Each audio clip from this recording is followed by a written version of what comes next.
Was it all just a dream? This is my fight song. Take back my life song. Prove I'm alright song. It was the night before the election, 2016. Everything seemed to be going as planned.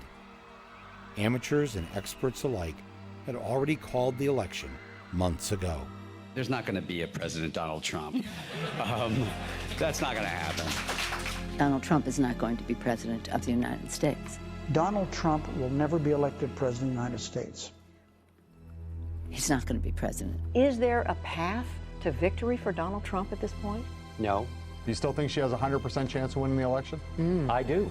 I'm not sure the Republican Party is going to survive. I would like to introduce to you the next president of the United States, Ms. Hillary Clinton. Thank you all, and thanks to Jay-Z and Beyonce. And thanks to Chance the Rapper and J.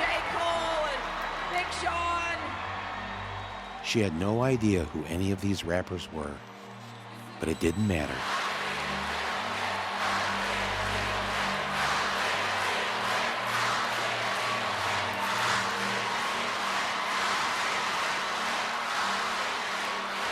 This is my fight song.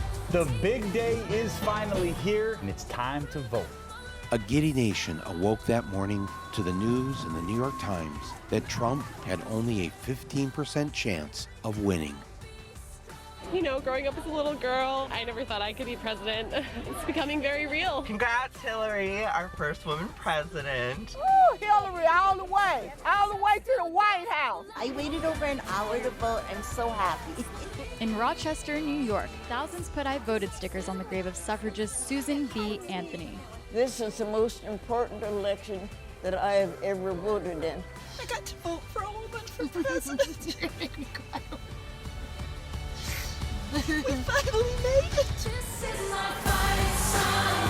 Take back my life song. Once the polls closed, before the votes were even counted, the champagne corks were popping at Hillary's victory party in New York City. This has a literal glass ceiling, a glass ceiling they're hoping to symbolically burst through tonight. Let's be one nation, indivisible, with a kick-ass president. Meanwhile, just 17 blocks away,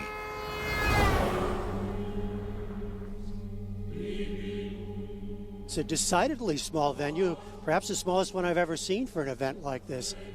things were looking bad for the other candidate. The crowd was glum. GOP officials now fear that if Donald Trump loses by a landslide, he could take down the congressional majorities with it.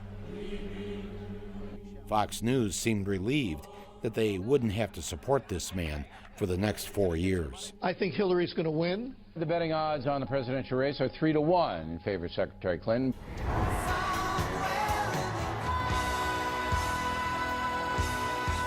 Look at all these wins we're projecting for Hillary Clinton right now. She wins New Jersey with 14 electoral votes. Mrs. Clinton is also performing strongly on the East Coast. Massachusetts, Maryland, and Illinois with 20 electoral votes. Hillary Clinton projected the winner. No huge surprises thus far. Then something strange began to happen. Big news for the first time tonight, really big news in the presidential race. We can project that Donald Trump will win the state of Ohio. Donald Trump will carry the state of North Carolina. and that is huge for Donald Trump. This is exactly what he needed to do. Donald Trump will carry the state of Florida, state of Wisconsin. He will win Wisconsin. Trump doing very well in Pennsylvania right now. It's a cliffhanger going on here in Michigan. 56% of the vote is in. Look at how close it is. Right now, Donald Trump is ahead. It's completely flipped now. To make matters worse, Fox News was using my name.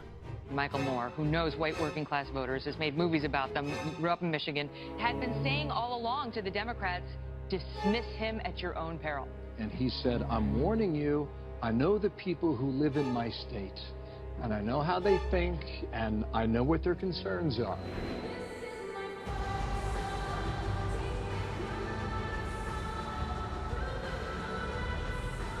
Everybody should head home. You should get some sleep. We're not going to have anything more to say tonight. This is a Fox News election alert. Donald Trump is the president of the United States.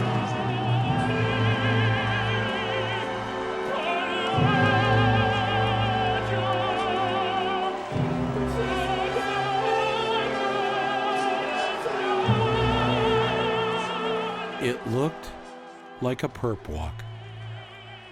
He had written no victory speech. Never did a group of people look as sad to win the presidency as this crowd.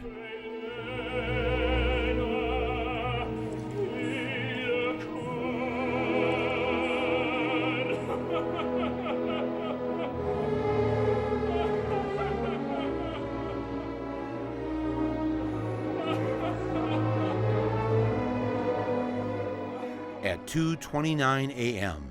on 11/9/16, our new leader's image was projected onto the Empire State Building.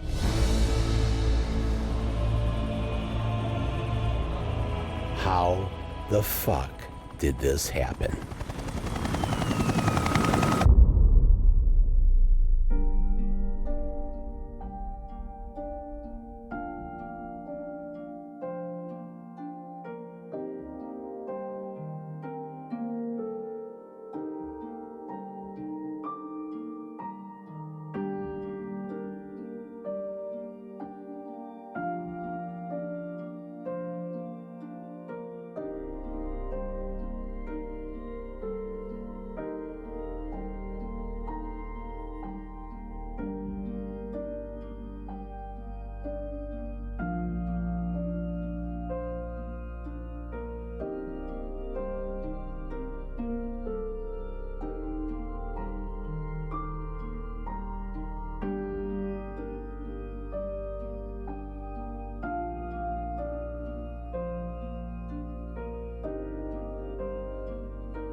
Yes, it was the Russians. And of course, it was James Comey. What a job. But history will record that no one was more responsible for Donald Trump being in the White House than this woman. That's right, Gwen Renee Stefani. Allow me to explain. Ladies and gentlemen, my father, Donald J. Trump. What you are about to witness is a fake announcement for a run for President of the United States. This idea was cooked up by Donald Trump when he found out that NBC was paying Gwen Stefani on The Voice more than they were paying him to star on The Apprentice. He paid a bunch of extras, $50 apiece, to be his cheering supporters. He would prove to NBC that he was more popular than Gwen Stefani, and then they would give him more money. He would also show them how good he was at improv with his fake presidential announcement. And that's when things went off the rails. They sweated like dogs. I'm really rich, I'll show you that. They do a website, it cost me $3, that I got from China in a war. The sun will rise, the moon will set. He wasn't a cheerleader, he was the opposite. Even our nuclear arsenal doesn't work. I think I'm actually a very nice person. We have nothing. I just sold an apartment for $15 million to somebody from China. I learned so much just sitting at his feet, playing with blocks. They're rapists, and some probably from the Middle East. And I promise I will never be in a bicycle race, that I can tell you. We now have a gun on every table. We're ready to start shooting. The American dream is dead. NBC says it's cutting business ties with Donald Trump. Donald Trump receives a pink slip of his own, citing his derogatory statements, calling Mexican immigrants rapists, drug dealers, and criminals. His plan backfired. He was now out of a job. Though he had no real plans to run for president, his sons encouraged him to go ahead with the 2 rallies that he had booked and paid for.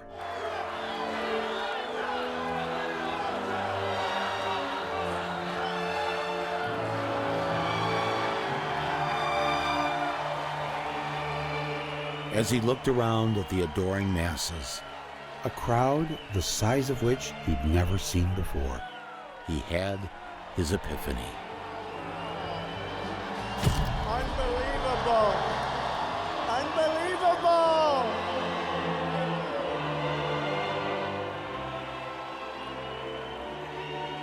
Maybe running for president wasn't such a bad idea after all. In fact, it was a brilliant idea. Fuck Gwen Stefani and fuck NBC. I'm going to be king of the world. There was no one happier with this decision than the nation's media. Trump was about to become their cash cow, and NBC could now put him on TV for free. First, he gave them a good laugh. We better be ready for the fact that he might be leading the Republican ticket. Next, I know you don't believe that, but I want to go on. Then, he started telling them what to do. But I want the cameras to span the room. Go ahead, fellas, watch. They don't turn them. They don't turn them. They don't turn them. Go ahead, turn them. Look, turn the camera. Go ahead. You with the blonde hair, turn the camera. Show them how many people come to these rallies. Then he started dictating how the interviews would be conducted. Hey, welcome back to Morning Joe. Let's bring in right now on the phone Donald Trump. How are you doing this morning, first of all, Donald? I'm doing good. I did a phoner. It's always good when they take you by phone. That means you're hot. We do phoners to meet the press. Donald Trump himself. Good morning, Chuck. Welcome back to Meet the Press, sir. Good morning, Chuck. I'm joined now on the phone from New York. It's so much easier, folks. You sit home. Hi, how you doing? How's everything going? And then, just for fun, he'd mess with them by keeping them waiting. Like on this day in Portland, Maine. Frontrunner Donald Trump expected to speak at a campaign rally in Portland, Maine. And waiting. So we're just expecting him to come out here in just a few minutes. And waiting. We're awaiting his remarks moments from now. Not on stage yet, as you can see. Once again, we're standing by live. The candidate is just not at the... Go ahead and toss it back to you. I think you're telling me Trump's coming out now, Craig? No, you're good. You're good, Hallie. You're good. Oh, I can keep going? He's not coming out yet. What will he say? We are again waiting. He can't seem to get a rally started on time. Watching that podium. Any moment now. A Fox News alert, still waiting for that Donald Trump. Let me show you. They're even up in the balcony. Take a look. Supposed to begin about 25 minutes ago. Donald Trump. False alarm. A bunch of people coming. Not one of them is Donald. He's getting ready to walk over to that lectern. Any minute now. We've been watching and waiting for the better part of the half hour here. I imagine he got a kick out of seeing just how long they put a live TV camera on his empty podium. Let's just keep a watch here because... Let's go. Donald Trump. Thank you so much. What a turnout. What a turnout. If you go back to the rallies, let me ask you a question. Did you put the rallies on because they were of news value or because they were driving ratings? Well,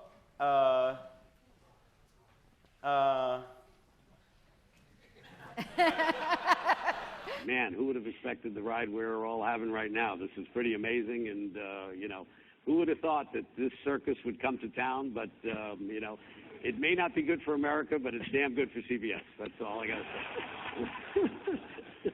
The money's rolling in, and it's amazing. That's all I can say. I've never seen anything like this, and, you know, this is going to be a very good year for us. All of the big networks were run by men. And some of their biggest stars shared a lot in common with Donald Trump. The word judgment has been used a lot concerning your use of your personal email. Why wasn't it disqualifying if you want to be commander?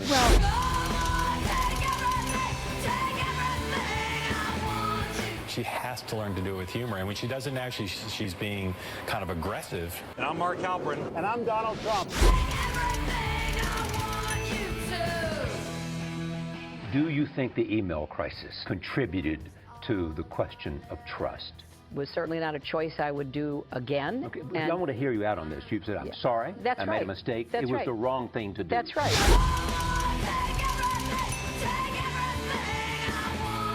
Fox News has a secret formula, and we're never going to tell anybody what it is.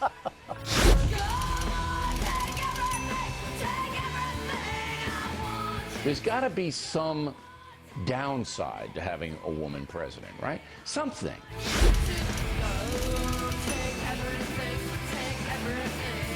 Hold it. Let's get some more air conditioning. Hey, Matt, turn up the air conditioning.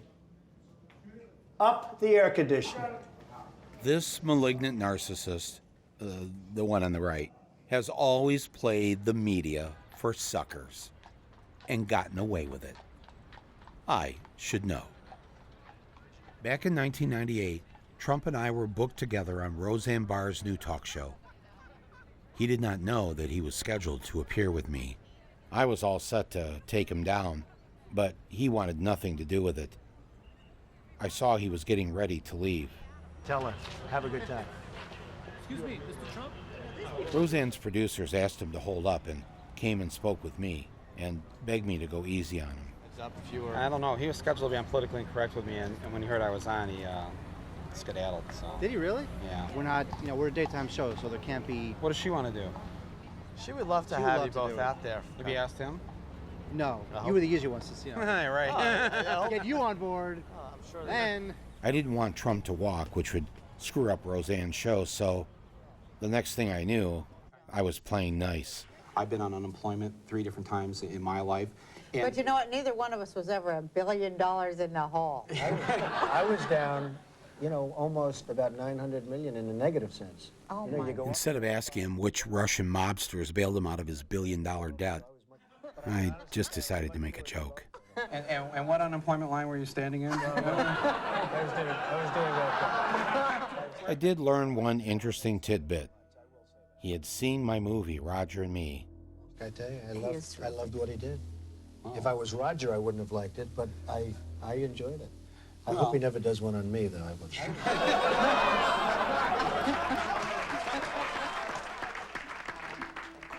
You know, it's very interesting, Bill, because I met Michael and had dinner with Michael years ago, and I found him to be a really nice guy, great guy. I never had dinner with Donald Trump. He just made that up. And that's not the only time I've been in Trump land. Here I am giving a back rub to Jared Kushner. Back in 2007, Trump's future son-in-law was so excited about socialized medicine, he threw the opening night party for my new movie. I think Michael chooses very interesting topics, and I think he's also one of the great people of stringing together an argument. He does a great job of putting together a lot of different clippings and a lot of different information in a way that it's very easily digestible by a lot of people. And if you had to throw out a topic for his next film, what do you think that would be? Knowing Michael will be something that we're not thinking about and something that, really needs a light to be shined on it. And you want to know who else had their grubby paws in my film? This guy. Years later, I discovered that it was Steve Bannon's company that did the home video release. Michael Moore's a master of the craft. I'm just an apprentice. He has integrity. I actually admire Michael Moore as a filmmaker. I think he's a great filmmaker. I don't agree with his politics, but I think he makes great films. Okay, I don't know what to make of that, but it seems I'm a bit too comfortable with the enemy. Here I am on Facebook Live, just 2 days before the election, trying to inspire people to vote for Hillary, and guess who pops in? Huh? Oh my God! Kellyanne Conway. Oh my God! We met. Michael, be honest. Who's going to win Michigan? Even if I did know Kellyanne from being on talk shows with her, this was over the top. As I snuggled there with Kellyanne on Fifth Avenue, 66 floors above us, sat the soon-to-be president, snuggling his bucket of KFC. And it made me think, how well did we really know Donald Trump?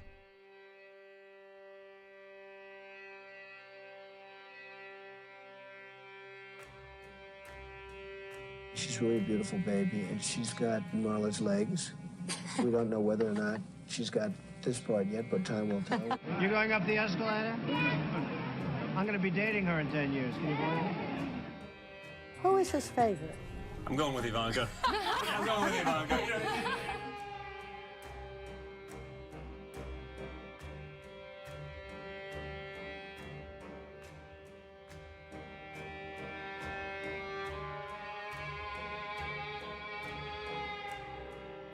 She's 6 feet tall. She's got the best body. When Ivanka Trump came on stage, it's nice to see a dad kiss his daughter. Trump responded, he kisses her every chance he gets. Did your daughter get breast implants? No, she didn't. I mean, I would know if she did. She's actually always been very voluptuous. You are special. You remind me of my daughter. I like you. I like you. And you had sex with her? Yes. He's very proud of Ivanka. He said I was beautiful like her. If Ivanka weren't my daughter, perhaps I'd be dating her. You know? Stop it! Oh, it's so weird. What's the favorite thing you have in common with your father? Either real estate or golf. Donald, with your daughter? Well, I was going to say sex, but I can't relate that. Does this make you feel uncomfortable? I don't know why. None of this is new.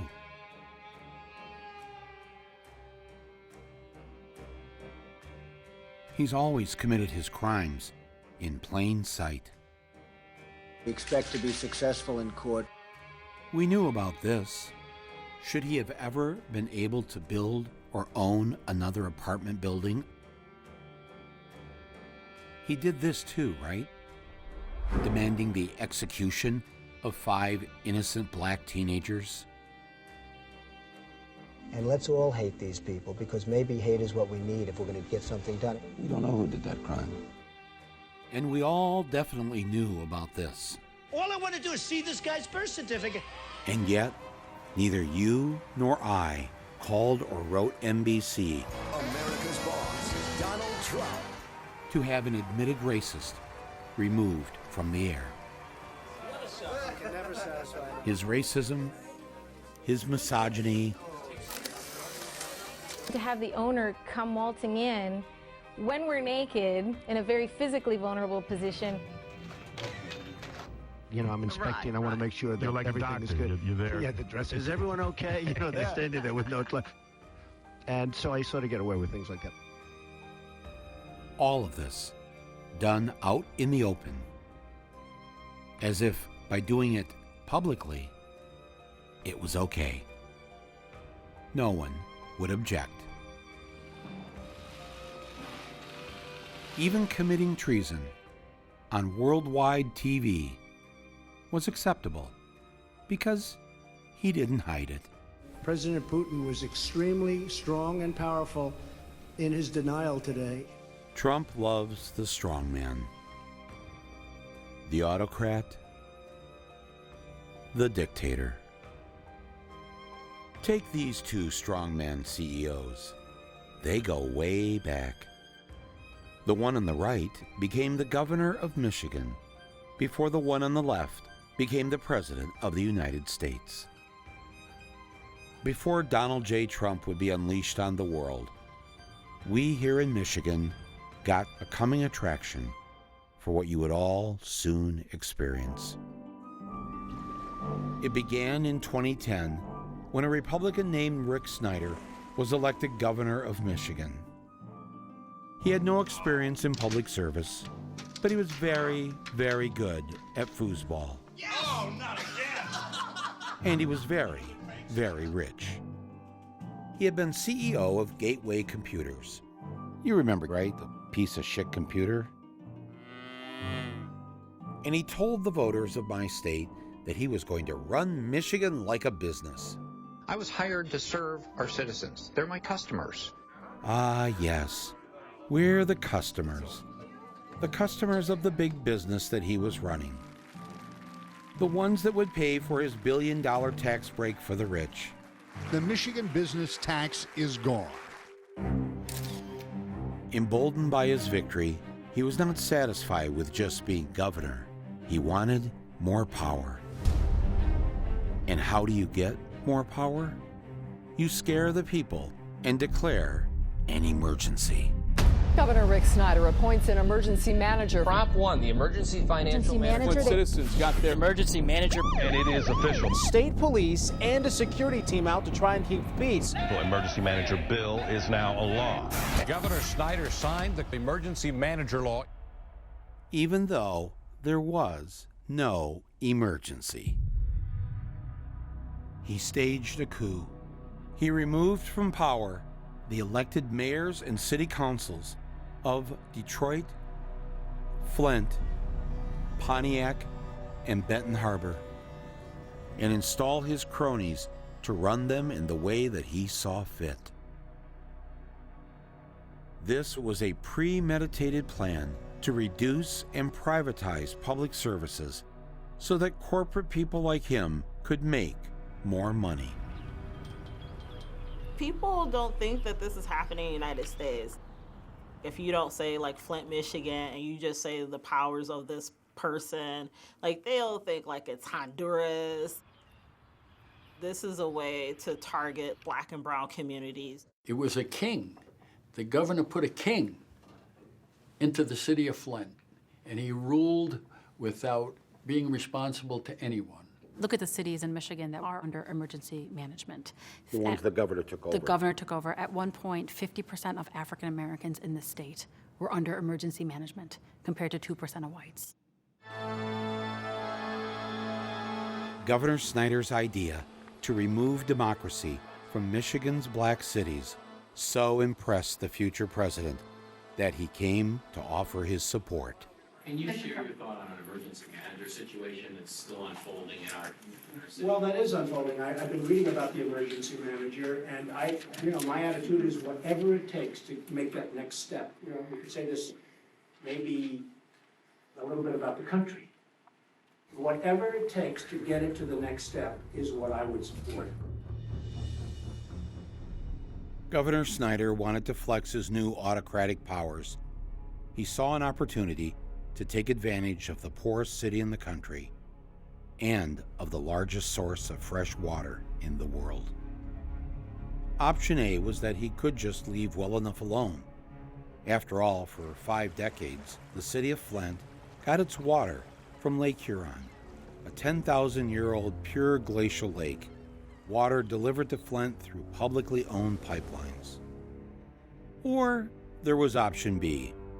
Why not build a new, completely unnecessary pipeline that would benefit investors, his major campaign donors, and banks like Wells Fargo? The only catch was that while the new pipeline was being built, Flint would have to switch over from Lake Huron to the industrial sewage ditch known as the Flint River. We believe there was a significant financial fraud that drove this. Was it for the benefit of the local unit of government or for the individual? Individuals. Individuals are doing it for themselves. Yes. I believe greed drove this.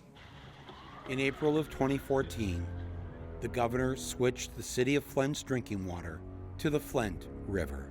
Here's the Flint. Here's the Flint. Here. Here is his team toasting each other over what would amount to, in essence, a slow-motion ethnic cleansing. 3, 2, 1. Some residents are wondering, will we see a change? No, the average resident won't notice any difference. Look down in there. Within days, the average residents noticed a difference. A big difference. That's nasty. Their hair started to fall out. Skin rashes appeared all over their bodies. And the children got sick. Parents whose children showed no symptoms were still worried that they might be sick. Because as one doctor noticed, nearly every child had ingested lead. There is no safe level of lead in a body of anybody. There is no safe level of lead. It is potent and it is irreversible, which means once it is in your blood, it wreaks havoc. You mean irreversible for how long? Forever. It literally drops IQ levels of children. It leads to impulse disorder and then memory issues, violent behavior, aggressiveness. It also impacts your DNA. Moms exposed to lead, you can see the DNA changes in their grandchildren. Word of the developing disaster reached the governor's office. And so he quietly dispatched an aide to Flint to find out what exactly was going on. The report came back with bad news.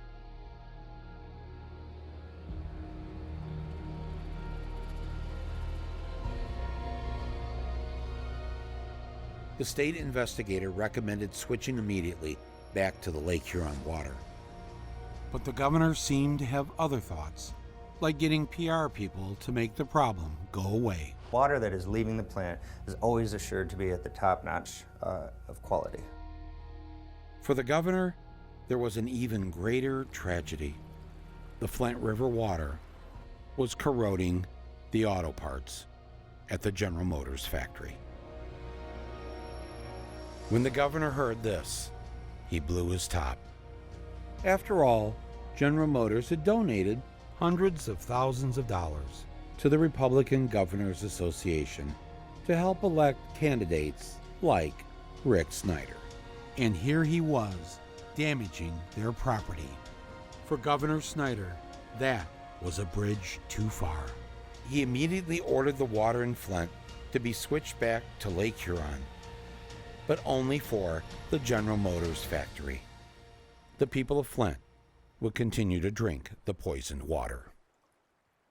Nobody's going to believe this, that the one GM factory that's remaining here in Flint, they got to hook back up to the fresh, clean Lake Huron water, and everybody else. And we were like, well, what's happening to our bodies? And they were like, they went back to, it's safe as meeting all federal and state guidelines.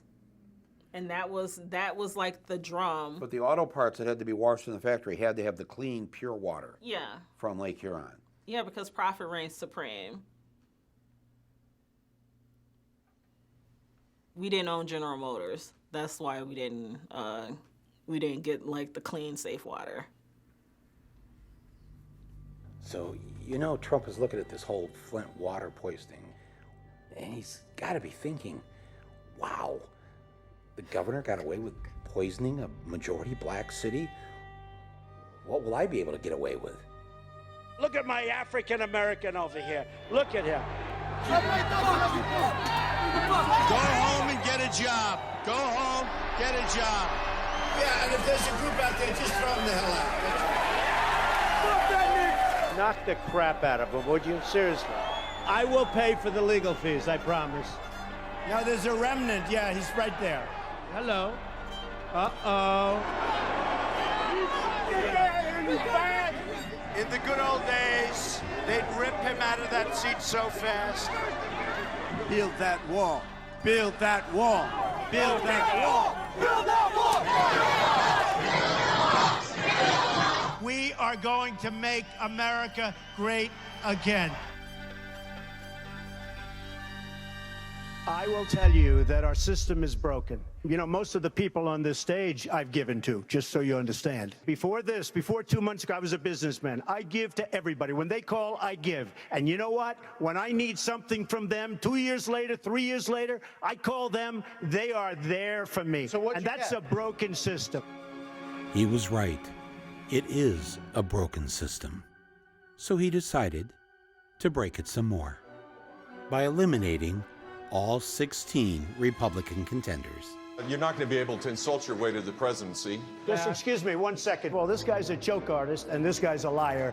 One by one, he took down the Republican elites. Donald Trump said, quote, "Look at that face. Would anyone vote for that? Can you imagine that, the face of our next president?" And boy, did it feel good watching him neuter the final Bush. They lied. They said there were weapons of mass destruction. There were none, and they knew there were none. We should have never been in Iraq. I am sick and tired of him going after my family. Excuse me, 1 second. No. I didn't want to get Donald, you cannot take more energy tonight. I like that. Get back in the business of creating a more peaceful world.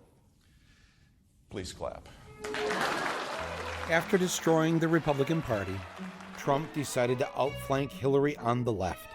Unlike her, who voted for the war without knowing what she was doing, I would not have had our people in Iraq. Taking one position after another that was more liberal than hers. Don't vote for a Wall Street sellout like Hillary Clinton. You made 3 speeches for Goldman Sachs. You were paid $675,000. That's what they offered. On days where she would make 1 or 2 campaign stops. Hillary Clinton attending a number of private fundraisers, building those campaign coffers. Trump was holding big rallies in important swing states. You know, it's not a good sign when your campaign is sending cardboard cutouts instead of you. Her approval ratings are still underwater, and so better to send in either surrogates who are more popular or surrogates who can sort of fly under the radar and just visit with volunteers. And make sure that your bumper sticker is just big enough so no one can see it. The American people that live outside the Beltway, that's the real America. That's the real people out there, and those are the real people who are going to go vote by the millions for Donald J. Trump. Real America sees what's going on here. What I would call the real America, which is working class. That people out here in real America think is crazy. There seems to be a misunderstanding about who the real America is. Let me share with you a fact that has never been stated in the press, or reported on the nightly news, or even spoken amongst ourselves. The United States of America is a leftist country. That's right. We are one rockin', shit-kicking, gay-loving, gun-rejecting, race-mixing, pot-smoking, tree-hugging, hip-hopping, anywhere breastfeeding, quinoa-cooking, left-leaning liberal nation. Here are the facts. The vast majority of Americans are pro-choice. They want equal pay for women, stronger environmental laws, legalized marijuana, a raise in the minimum wage, Medicare for all, tuition-free college, free childcare, support for labor unions, a cut in the military budget, break up the big banks. Most Americans don't even own a gun, and 75% believe that immigration is good for the U.S., and on and on and on. Heck, Texas isn't even white anymore. Houston had a lesbian mayor. When you think Texas, you need to think lesbian. All power to the people. The values they stood for in the 60s and 70s This is a meeting of American radicals. are now the beliefs of this great land. Put your whole face over that. Yes, there. Those crazy motherfuckers have won. And I love the smell of essential oils in the morning. If America is us, and we're the majority, why is it that we do not hold a single seat of power? Not the White House, not the Senate, not the House, not the Supreme Court. In 50 of our state capitals, the Democrats control only 8 of them. Yet in 6 of the last 7 presidential elections, the popular vote was won by the Democrats, which means the Republicans have won only once in the last 30 years. This is the ceremony that takes place every 4 years, when the votes of the Electoral College are brought in to the U.S. Congress inside baby coffins. What they should do is bury those ballots with the Electoral College itself, the last vestige in our Constitution that was written to appease the slave states over 200 years ago. People, can we please be done with this? The Sergeant at Arms will remove the protesters from the gallery. The chamber will be in order. The change will be in order. You can't call it a democracy if the person who gets the most votes doesn't win. So if the American people have made it very clear that they want the Democrats running the country, then why aren't they? I'm prepared to make a whole range of compromises. Compromise. Compromise. Compromise. Compromise. Well, we sat down and made a compromise. Compromise. Compromise. Compromise. And real compromises. Compromise. Compromise. Compromise. Compromise. God bless you, Speaker Boehner. So when did all this compromising start? As far back as the last president who said, "Make America great again." No, not him. We can make America great again. Him, Mr. Bill Clinton, the man from Hope, Arkansas. Back in the 80s and 90s, Republican campaigns were flush with corporate cash, and they were winning elections. The Democrats, meanwhile, saw their labor base decimated. Labor was so lost, they couldn't even come up with something to put on their picket signs. So what better way to get in on the action than to start acting like a Republican? Bill Clinton went on a tear, launching a mass incarceration of black people, deregulating the banks to let them run amok, shipping 1 million jobs to Mexico under the guise of free trade, eliminating most welfare support for the poor, and making it illegal to marry someone of your gender. That you might have started asking yourself why you should even be participating in the political process. Millions began to drop out. The 100 million non-voters of America were essentially the country's largest political party. Yet neither the Democrats nor the Republicans sought their vote.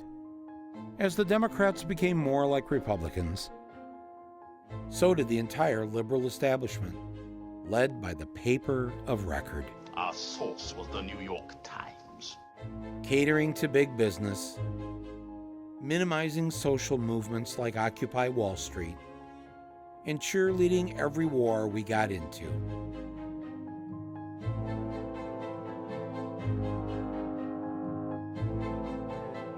We needed to go over to that part of the world, and what they needed to see was American boys and girls going house to house, from Basra to Baghdad, basically saying, "Suck on this."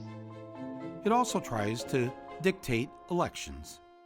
Bernie Sanders' message resonates with a certain age group, his own. That's the headline. When you read that now, after, seeing what actually happened. Seeing Bernie in person and hearing.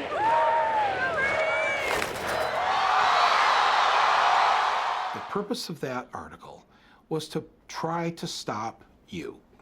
Michael, it was more than just that article. Look, we were a real threat to the liberal establishment. Because if you think that the New York Times or the Washington Post is really going to be talking about the issues that are important to working people in this country, are going to be talking about the need to take on the billionaire class, you would be very mistaken. People believed Bernie, and he was sincere in what he was saying. They believed if he got elected, he was going to do these things. Right. I was a big Bernie person, and Bernie won every single county in West Virginia. Counties? Yes. Every single county went for Bernie, and in Mingo, Hillary came in third place behind somebody named Paul Farrell. I don't even know who that is, okay?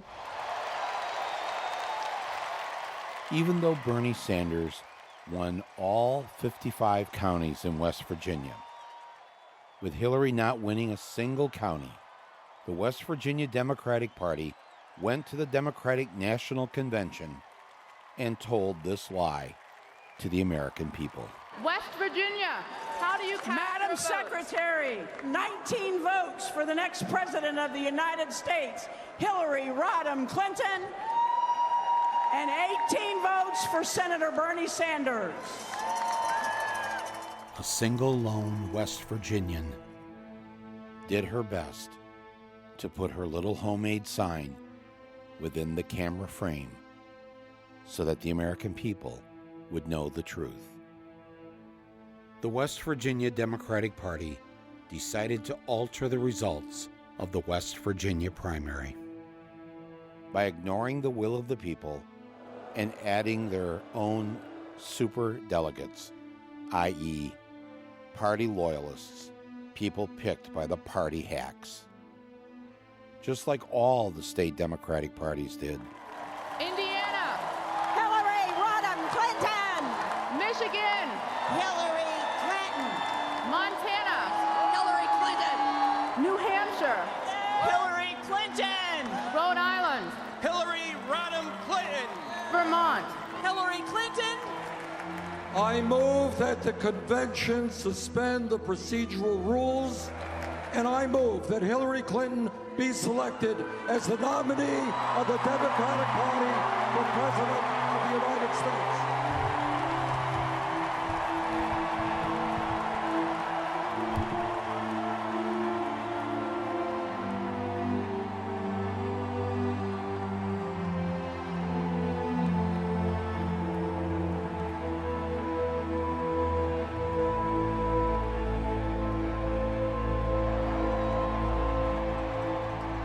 It was a betrayal. People were so disgusted with it. People left the Democratic Party. They just exited. This just tells people to stay home. I think so. Don't bother. Bingo. Yes. When the people are continually told that their vote doesn't count, that it doesn't matter, and they end up believing that, the loss of faith in our democracy becomes our death knell. The strong man, the autocrat, only succeeds when a vast swath of the population decides they've seen enough and give up. But as the people of Flint protested, the governor and his spokespeople kept lying about the water. This is certainly a situation that deserves attention. I do not think that it rises to the level of a statewide emergency. Why not? There's just we are here with the resources necessary to address the situation without that declaration.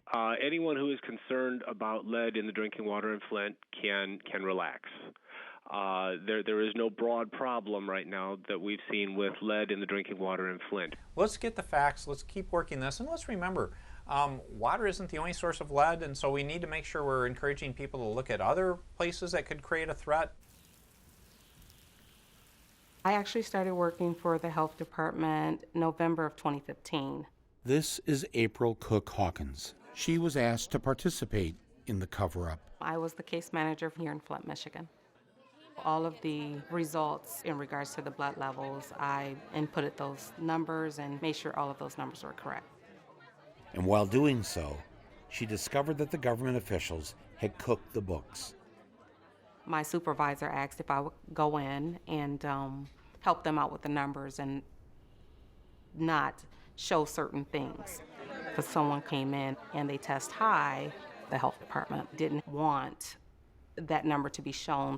She began secretly making printouts of the falsified records and was afraid to show them to anyone until she brought them to me. Is this an actual document that you kept as a piece of evidence?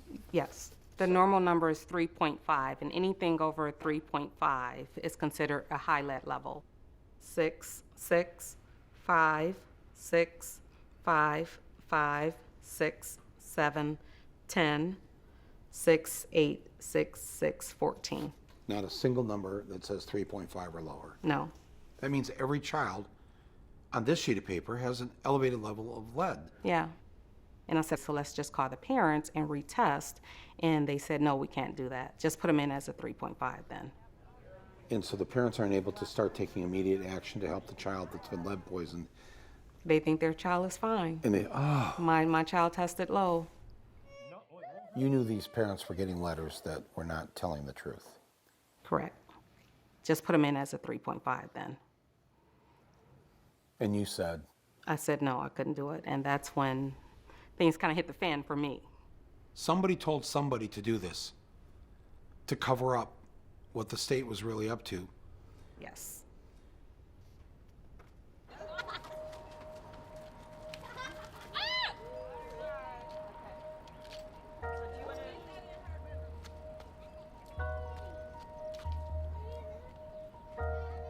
I look at the lifestyles of the kids that's being born into this.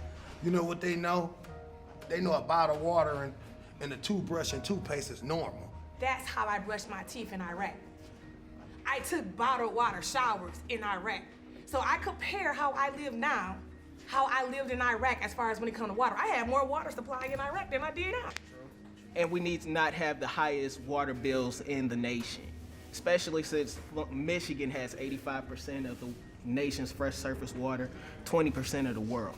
You know, then there's people who have to choose between their water bill or medication, water bill or childcare, water bill or car note, water bill or rent. When you have the highest water rates in the nation and the poorest city in the nation statistically, who has time to protest? You may want to, but you have to feed your family. What this disaster created is a prison called Flint. No one would move here, which meant no one could leave. If I was going to describe Flint to someone from out of the state that had never been here, I would let them know that we have a very good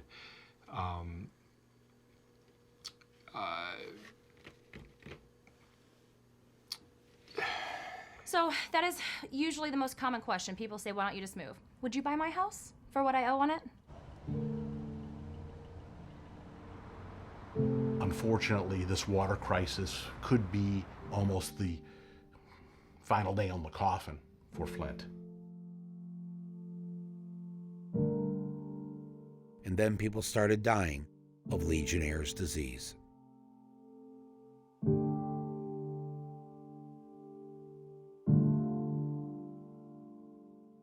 This outbreak of Legionnaires was one of the highest in the country, and it was directly related to the water crisis. This is the family of NBA star Flint's own Roy Marble. They lost their mother to Legionnaire's disease, which she contracted from the contaminated water at Flint's hospital. And I miss her so much. I do. And I wish to this day I would have just taken my mom to Ann Arbor. I wish I would have. I wish I would have. And they knew what was going on. That's the sad part about it. They knew what was going on.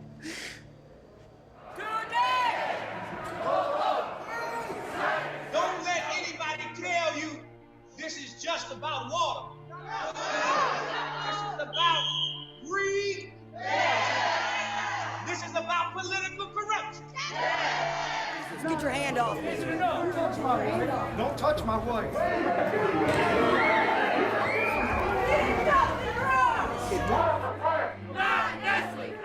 What's your emergency? We had a group of protesters. Do you see any weapons? Medical mortars here.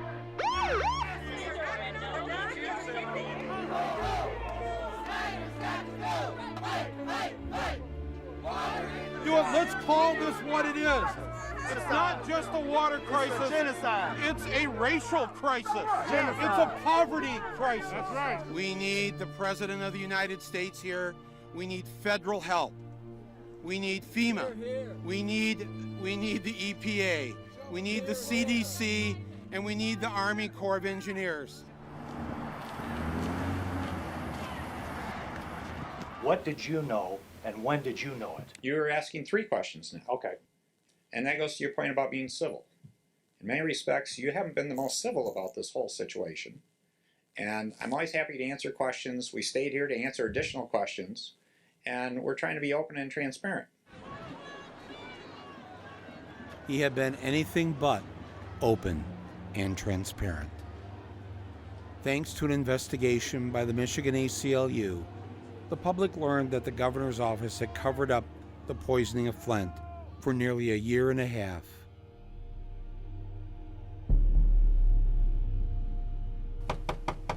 We've been to homes like Saturday and one today where the windows, there's holes in the windows, and there's little, like young children, they've got like a little blanket around them, and many of them have fallen on hard times. I saw 2 babies shivering, and I'm bringing them bottled water, and the mother thinks I'm like the second coming. You know what my thought was? You know what my thought was? I thought, that son of a bitch. That's what I thought. The governor. To do that to our people. Right. He should be charged criminally. Once he was advised by his chief of staff that the water had lead levels above what was acceptable, and he continued the program, didn't bring it to anyone's attention, any of his administrators, in fact, fought it, that makes it an intentional act. So for every hour after he knew that water was essentially poisoning these children, it's a criminal act. I think it's a criminal act. No terrorist organization has yet to figure out how to poison an entire American city. That took the Republican Party of Michigan and its CEO governor to pull off.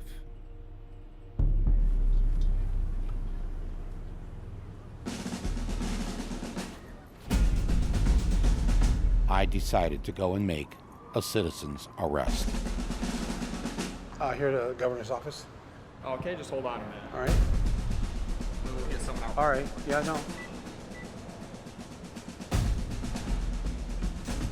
Hi. Hey, how do you do? Ari Adler, Governor's Director of Communications. Oh, great. Oh, thank you. Thank you very much. Sure. What can I do for So, well, I'm here to make a citizen's arrest of the governor, and I'm wondering if you could help facilitate that for me. Okay, no, Governor's not here. For poisoning the people of Flint. Well, Knowingly poisoning the people of Flint. there were mistakes made. There was a water crisis in Flint. Water quality in Flint is now testing well below any kind of action level at the federal level. So the water's safe? Some of the current tests are currently showing that it's actually testing better than bottled water. Better than bottled water. I actually have a glass of water here from the city of Flint. I brought with me all the way from Flint. If it is great water, would you mind drinking it right now? I'm not going to just drink a glass of water that I don't know where it came from. I just told you it came from Flint. If you'd like information or You don't. whatever I can do to You think provide this you water's to still help you. poisoned? I do not think that at all.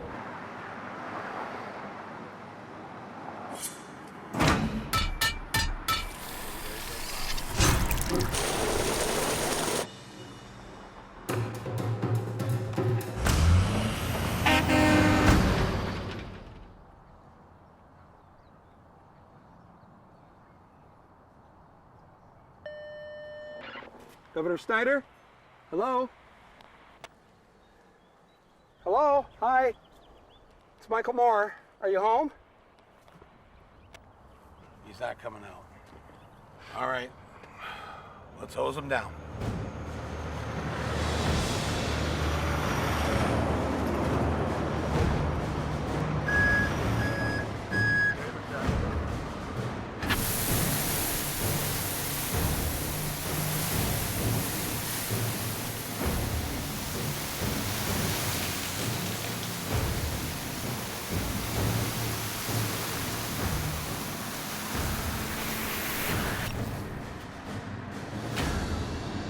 I just got back from Flint.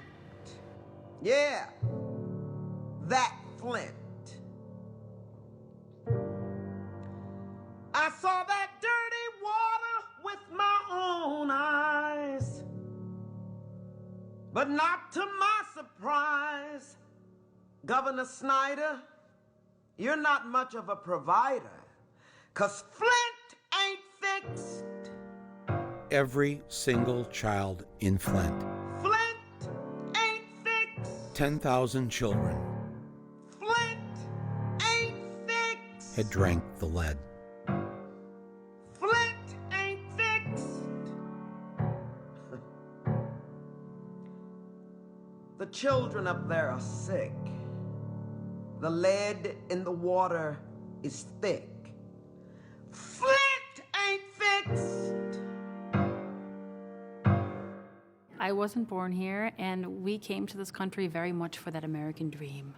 And, you know, with nothing besides education. You know, my dad was a GM employee, my mom was a teacher, benefited from, you know, union contracts, sent their kids to Michigan's public schools. The American dream worked for us. It worked for me and my family the way that it does not work for the kids that I take care of in my clinic every day. They are literally waking up to a nightmare of injustice, poverty, lost democracy, and that is another lesson we need to learn from Flint. Maybe that's why it's called a dream, because it's not a reality for everybody. No, it's not. Right? Yeah, there are multiple Americas.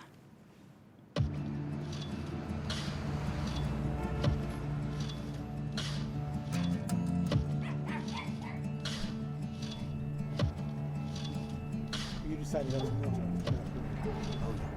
People are scared to challenge you. You deploy because your nation sends you to these places. And then one day you come home and you realize it was all a lie. Our town is dying. 1 out of every 4 homes is an abandoned, dilapidated structure, and you get told, keep picking up trash and let leaders do what leaders do. Elected leaders in our towns, in our states, in our country, absolutely are self-serving. They have no idea of what it's like for a single parent to put food on the table for her child. You know, you come home and you realize that I can take you 5 minutes from here and show you where kids have it worse than the kids I saw in Iraq and Afghanistan. So that's why I come back here and I started speaking up for the things that I believe in, and I will not shut up for nobody. And I don't give a shit who you are. I'll fight you in the damn street right now. Okay, I'm sick and tired of people telling me that America is the greatest country because we can whip your ass. We don't have health care for everybody. We don't have that. We have homelessness that's everywhere. We have an opioid epidemic that has absolutely destroyed our communities, has killed more people last year than all the lives lost in the Vietnam War, and we're not willing to go to war against Big Pharma. How come we don't have more people like you on our side? We do. Now, let me tell you something. There are many of people out there. Where are they? My name's Alexandria. I'm running for Congress here. Yeah. I looked at the match between our representation, our community, the special interests that are kind of hurting what's going on here. And then I looked around and saw that the seat hadn't been challenged in 14 years. It really just felt like if nobody's gonna do it, then I gotta do it. My name is Rashida Tlaib. I'm running for the U.S. Congress. I'm running to become their next congressman in the midterm elections. I'm here doing this because listening to the speeches at the Women's March inspired me. I'm a professional backyard chicken farmer. I had never run before. And you're an author? It's just a how-to book called My Pet Chicken. In the back I have recipes. I believe that in a modern, moral, and wealthy society, no person in America should be too poor to live. That's what I think. It's simple. Her views, her policy positions are actually downright scary. Let's see, single-payer, universal health care, universal jobs, government-subsidized housing, free colleges. She wants to abolish ICE and, of course, impeach President Trump. I don't think he knows how to deal with a girl from the Bronx. We'll see. People always say, you gotta wait your turn, Rashida. And I was like, what turn? I didn't know there was a line. I'm actually running for Congress. Hi, sweetie. You probably also see me get kicked out of the Trump rally. Donald Trump was coming. He was less than a couple miles from my house. We found out that the Detroit Economic Club was not going to allow questions. First time ever in history. Well, we were taken aback by that. Why can't we ask questions? Detroit. So 12 women came there and every 2 minutes interrupted. In terms of violent crime. Asking questions about what is his stance on labor organizing? What's his stance on sexual harassment? Today I will outline my economic vision. In the coming weeks,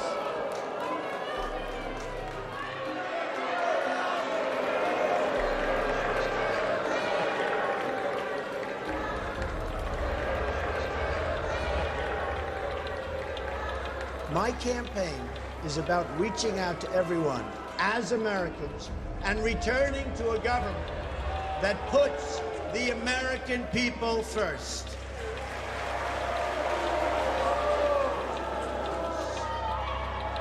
My question was, have you read the Constitution? What part of the Constitution?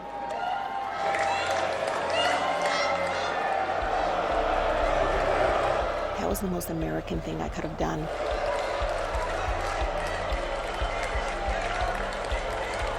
A lot of my colleagues said, oh, it's a little too aggressive. A Democratic state senator called and said, do you think that was really necessary? And two of my Republican colleagues were like, really proud of you, girl. You know, I don't agree with everything, but good for you. There's a sense of respect, ironically, from the other side for the way I approach issues. One thing was abundantly clear. These candidates were fighters. People deserve someone who are going to fight for the people and not for corporations. To be able to encourage someone to run for office, man, it is truly the lack of political will from our Democrats, and their backbone is literally just missing, right? And you put both of those components together, and then on top of that, you taking money from the same folks the Republicans taking money from. The Democratic Party should be recruiting extraordinary, ordinary Americans that actually get on the same bus as their constituents, actually have kids in those public schools and understand what it feels like for a teacher not to get paid real salaries or lack of resources, right? The definition of electoral insanity is trying to re-elect these same guys over and over again and expecting our country to be any different. For the first time, Democrats will have an all-female statewide ticket. And on that list, Rashida Tlaib. She is poised to become the first Muslim woman in Congress. We're not ready to give up on the party. We're just ready to take it over. And let's put some people in there that get it, because we felt the Take pain. it over. Take it over. Take it over, Michael. It was already being taken over. Hundreds, if not thousands, of insurgent candidates, many of them women. They weren't just running against Republicans. They were running against the establishment of the Democratic Party that has led them to defeat for so many years.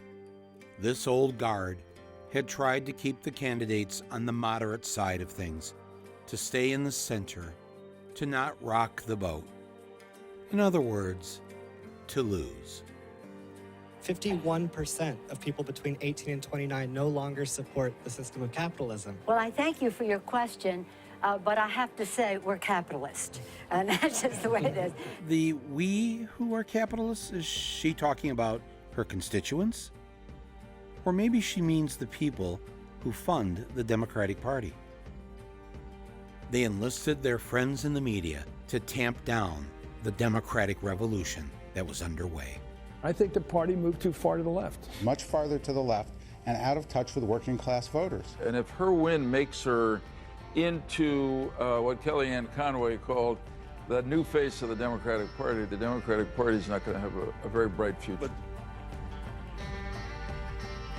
The worst damage happens behind closed doors, where Democratic Party leaders do their best to stomp out the hopes and dreams of those who would like the Democrats to actually win. Take the case of Levi Tillemann of Colorado, a Democrat who was running for Congress. Levi was struggling because the Democratic leaders threw all of the party's money behind a more moderate, hand-picked candidate. So Levi secretly recorded his conversation with the number 2 Democratic leader in the House, Steny Hoyer, who then schooled Levi on how this all works. Levi, I want to talk to you about this congressional record. You would like me to get out of the race. That's correct. Yeah. I know you're fundraising for Crow. I am for Crow because a judgment was made very early on.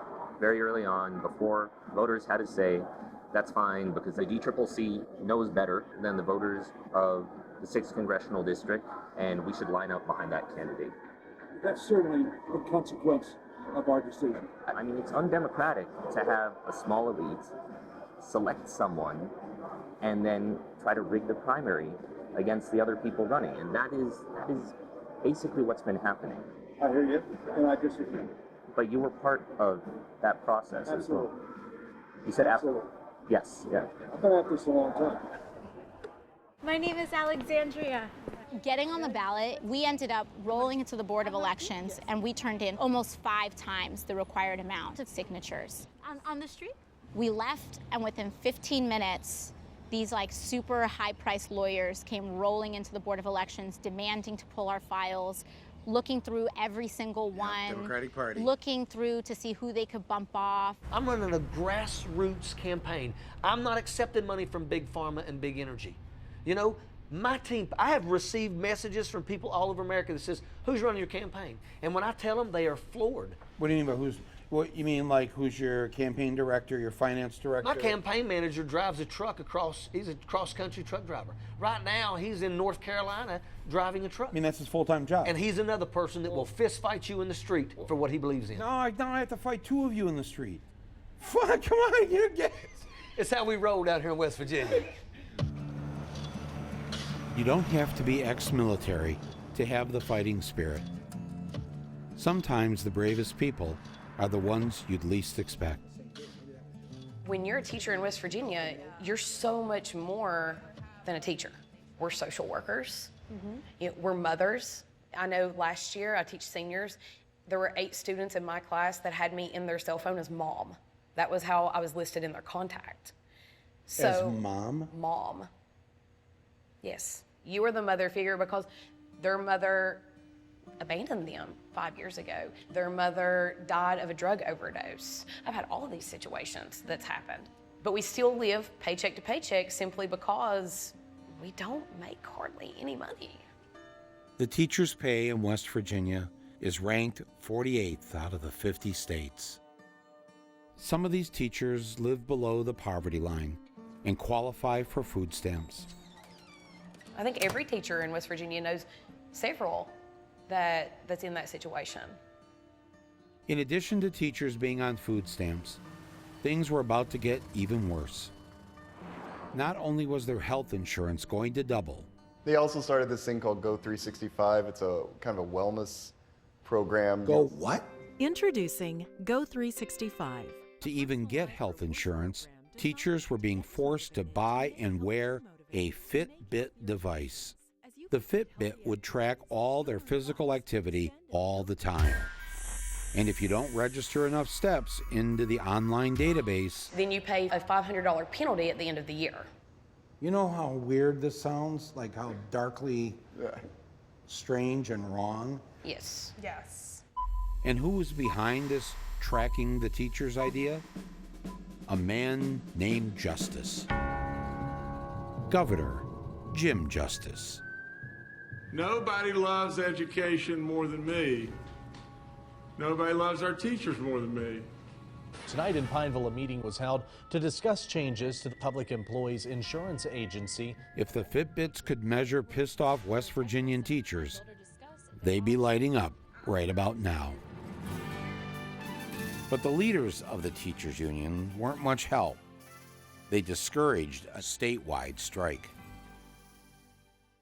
Our union reps, they've told us about all the risks. We could lose our job, we could lose our seniority, we could lose a day's pay, we could lose all these things. I just said, guys, listen, the eyes of West Virginia are on us right now. If we can just have the courage to step out, other counties will follow.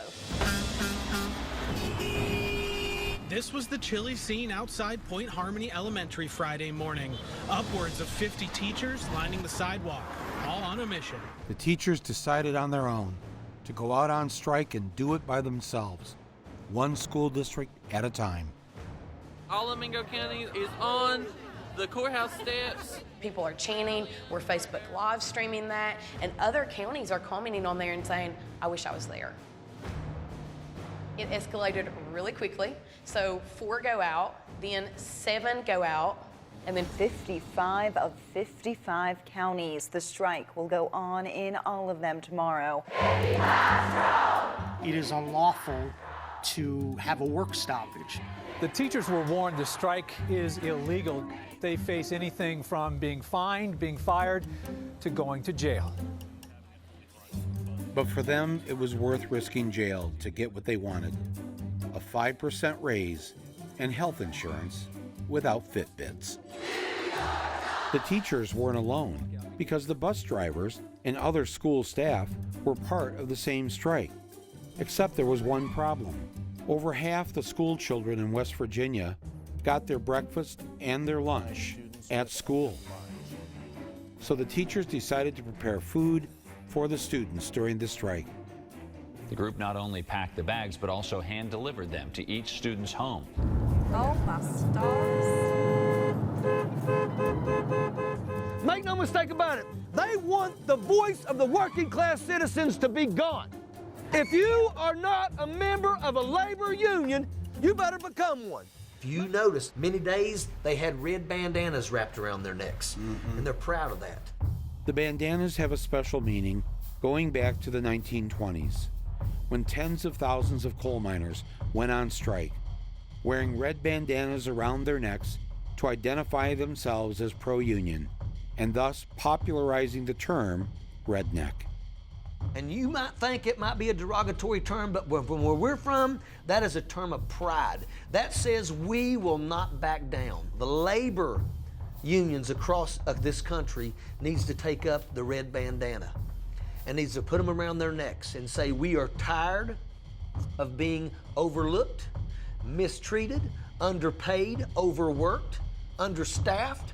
We're tired of it. Public schools in West Virginia will remain closed today, the third day of a statewide strike by teachers and other school employees. They'll be closed tomorrow for a 4th day. Already lasted 5 days.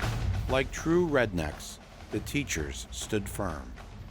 Those people in that Capitol right now wouldn't be here if it wasn't for them teachers. But the union leaders reached a compromise with the state. We believe the best course of action at this time is to return to school tomorrow. The union leadership had sold out.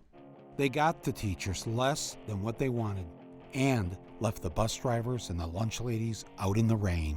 It's a Band-Aid on a shotgun wound. The teachers rejected this and insisted that the bus drivers got the same raise that they wanted. They continued to stay out on strike.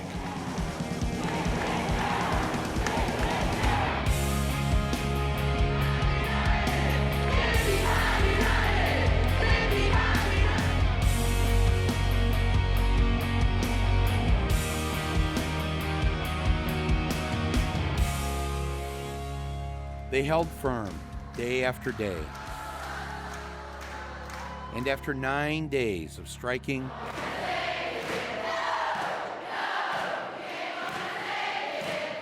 and singing Twisted Sister, the teachers finally won the raise they were fighting for. Not just for themselves, but the same raise for the bus drivers, the lunch ladies, and everyone else. Oh, and the Fitbits? They were finito. The moment we won, we celebrated for like 5 minutes, and then we put the rest of the nation on notice. And it's starting to spread all over Kentucky. Arizona, North Carolina. Oklahoma is pissed off. Now on Monday, teachers right here in Colorado will join in the walkouts.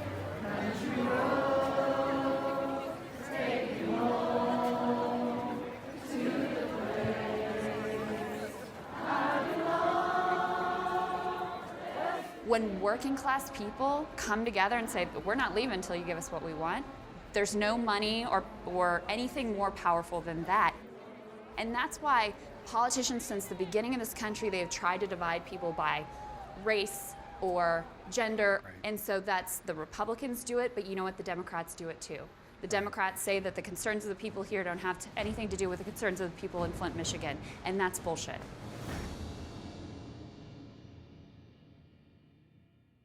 Alright, so here's the plan. I'm gonna go take an Uber in the afternoon before 2:40. From there, I'll go into school campus, load my bags, and get my AR-15 and a couple tracer rounds.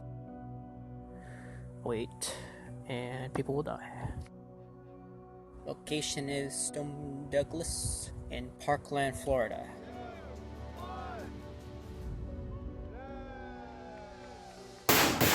Holy shit! Oh my god! Oh my god!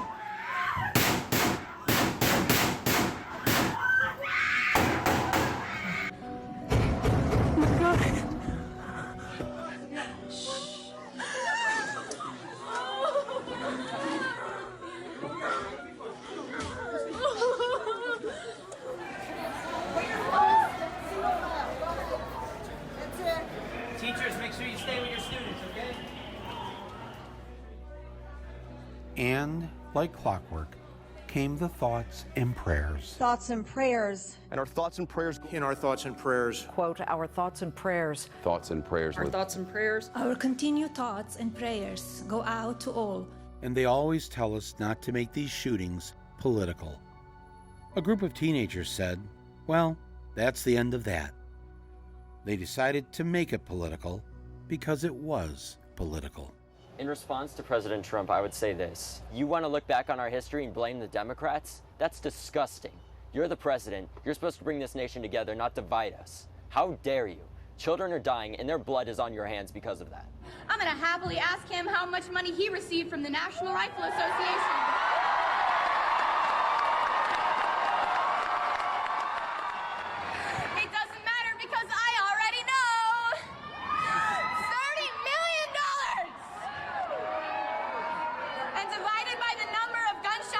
In the United States in the 1.5 months in 2018 alone, that comes out to being $5,800. Is that how much these people are worth to you, Trump? They say that tougher gun laws do not decrease gun violence. We call BS! They say a good guy with a gun stops a bad guy with a gun. We call BS! They say that us kids don't know what we're talking about, that we're too young to understand how the government works. We call BS! To all of the generations before us, we sincerely accept your apology. And we appreciate that you are willing to let us rebuild the world that you fucked up.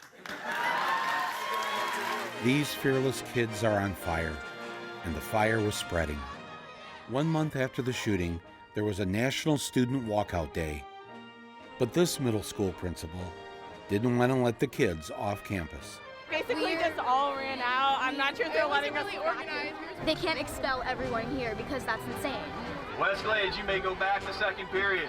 We were able to go because so many people, there's one person can't stop at least over 500 kids. Westglades Middle School, you may go back to second period at Westglades. The tweens had tasted power, and they now knew that the adults are, well, kind of just a bunch of ineffective dweebs. We want change! We want change!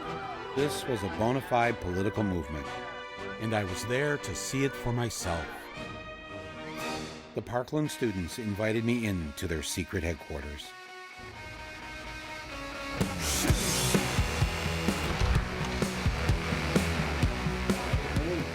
I think it's just insane to think that within a month of this happening, the pace that we've gone at, we have an international NGO that we're running out of an office space in the same city now. 22 students. Being run by 23 walking hormones with probably a lot of ADD in between. I don't know if it was the hormones or the ADD, but the international march they were organizing was taking off. What's now too? It's at 820. Yesterday was at like 760 something. That's like several more marches in a day. Did you just say 830? My generation, the generation after me, maybe we did one thing right. We raised you. On the contrary, social media raised us. Yes. My phone. And like you see it like communicating with other young people Yeah. about what the real truth is. Yeah, exactly. One of the fake news networks, CNN last night, was saying, I want teachers to have guns. I don't want teachers to have guns. I want certain highly adept people that understand weaponry, guns, if 20% of the teachers have guns, it may be 10% or maybe 40%. We need to let people know, you come into our schools, you're gonna be dead, and it's gonna be fast. This is about us demanding change, and this is about the fact that we have already won. It's just a matter of when. Thrust into instant activism, the students went to the place where change is supposed to happen. The state capitol building in Tallahassee, one of the few places in Florida where you're safe from guns. He didn't even reach 18 years old yet. He was a boy who got shot in the head because of your law saying that an 18-year-old boy can carry a military-aid weapon to kill. The students were impeccably prepared. Some of the legislators, not so much. You can shoot as many bullets with a handgun as you can with these rifles. But civilians with such high-capacity magazines, do you support that? When you say high-capacity magazines, that's the number of bullets. Yeah, I've heard different positions on that. All we want is an answer as to how are we going to fix this and continue our life, not living in fear. Yeah, it's going to take a lot. It's going to take a lot. There's going to be multifaceted bullet points of coming in from all kinds of different angles. Government is set up to move slow, okay? There's committees, there's dual houses. It's not like cutting grass. Cutting grass, you can immediately turn around and see this is the product of what I've done. But your personal stance on assault-style weapons like an AR-15?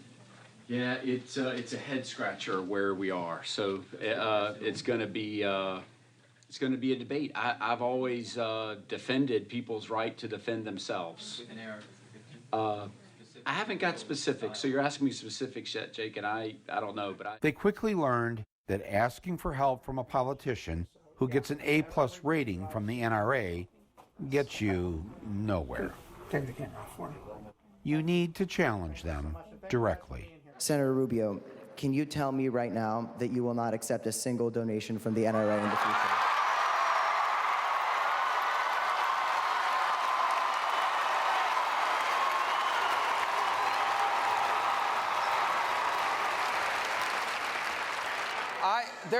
That is the wrong way to look. First of all, the answer is people buy into my agenda. You could say no. Number second, well, Or another option is to vote them out, even if you're too young to vote. I get tweets from people, they're like, hey, I'm a mom from Tennessee. I've never voted before, but I'm gonna vote now. Yeah. So you're getting people that who are non-voters Yes. are telling you I'm gonna vote. At all these marches, we're having booths to register yourself to vote, because we know that we're going to be the generation that are going to vote those people out. Case in point, this guy. Maine Republican Leslie Gibson, running unopposed for state representative, tweeted about a Parkland shooting survivor, calling her a skinhead lesbian. They're already down, and he knocked them even down more by saying that. That wasn't very nice of him. After Gibson's hate speech, David Hogg had immediately put out a call to action on Twitter. And sure enough, in District 57, there's a candidate who was unopposed. He now has competition. 28-year-old Aaron Gilchrist of Green submitting the necessary amount of signatures required by the Secretary of State's office to run. And then this happened. Guys. Breaking news. The guy who called Emma a skinhead lesbian who is running unopposed as of like a day ago. Yes. And we dropped out. Oh my God!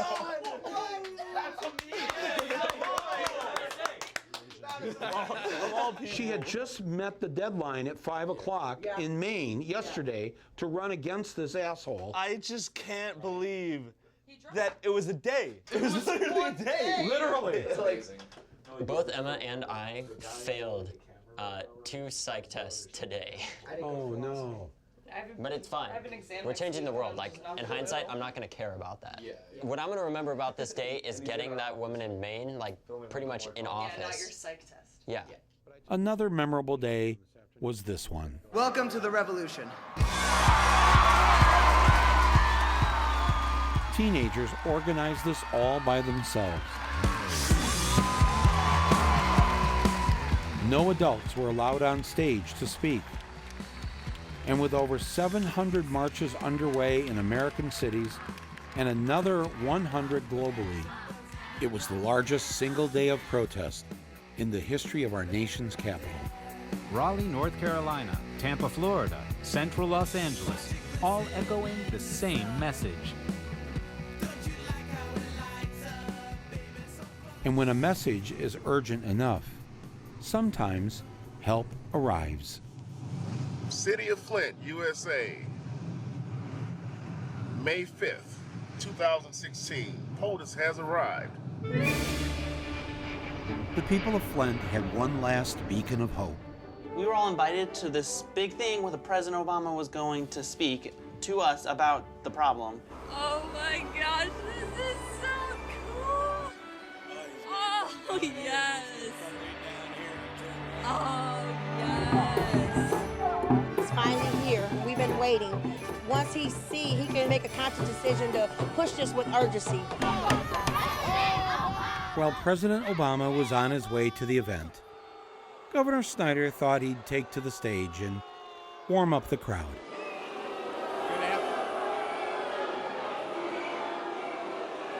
Good afternoon.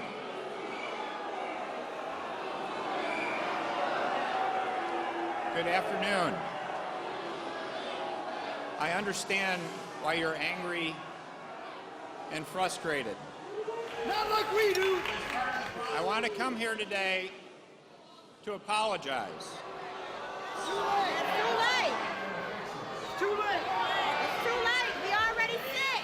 We have a short-term water crisis that needs to be repaired.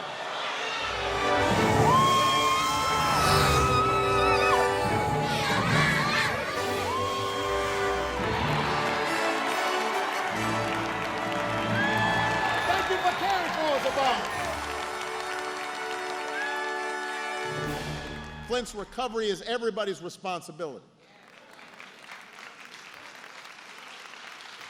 And I'm going to make sure that responsibility is met. That's why I'm here. To tell you directly that I see you and I hear you.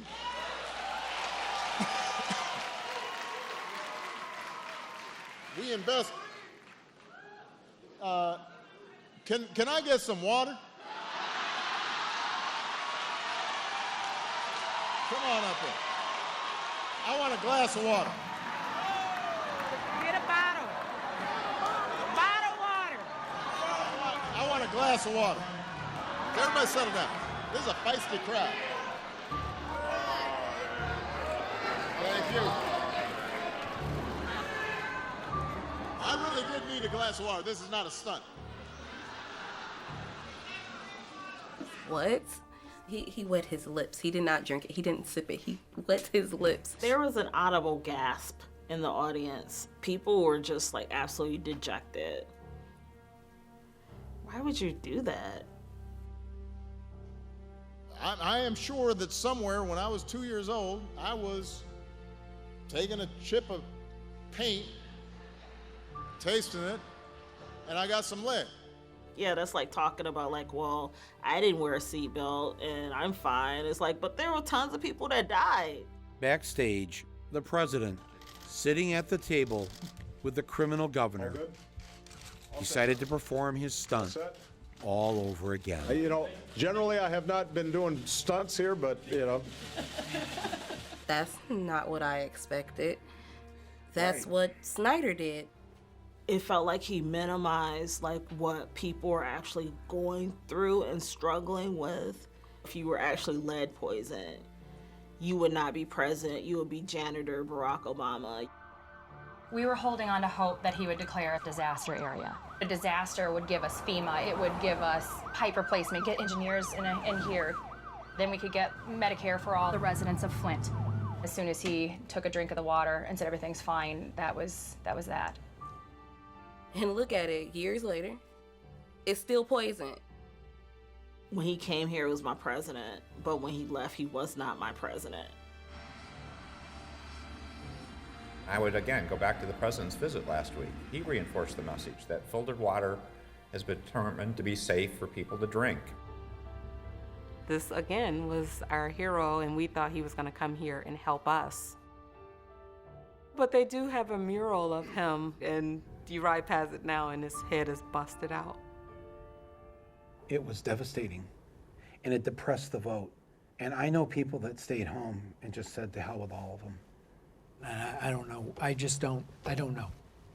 But I don't know why. I don't know why anybody would have advised him to do that. And I don't know why he would do it. And to the average person, then the Democrats don't look like the people who are going to come to the rescue. Right. So in Flint, the number is something like 8,000 African American voters who voted twice for Obama chose not to vote.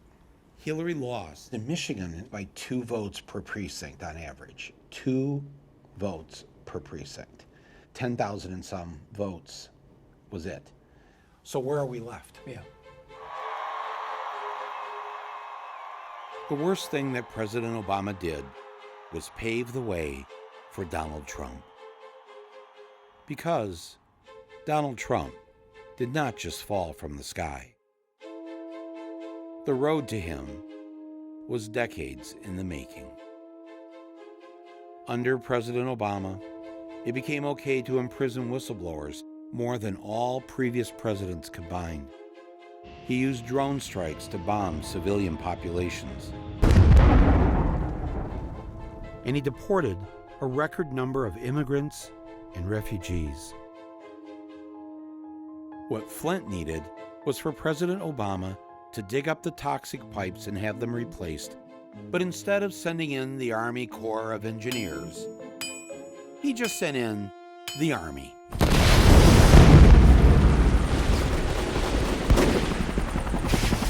Those are not normal in Flint. It's going down like a motherfucker. Wow, where is it? Oh, shit.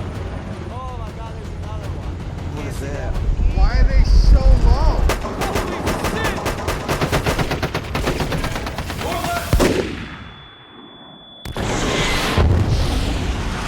June 25th, Flint, Michigan. It was like, boom. Didn't warn nobody in the neighborhood. Oh God, this is so insane. And it freaked me out. Obama's Department of Defense decided to use Flint as a training ground to prepare Army troops so they could fight future wars in urban communities. What are you guys doing this training for? It's just to conduct some realistic training. No one in Flint was warned in advance that they would now be used for target practice. A few things broke in our house. Glass started to fall off the table and stuff. What are we going to do? Everybody better fucking get ready. What is it? What organization are you a part of? I'm part of the United States Army. U.S. Army? In what other part of this city would they have did this without notifying the people? Why are they doing this in Flint? Like, why here? Probably because the availability of the abandoned buildings. 12:11 a.m. In the city of Flint. See that? Coming to an American city near you. Because if it can happen in Flint, it can happen anywhere. Do you see this? Do you see this, guys? If you are from Flint, you have a whole different definition of terrorism.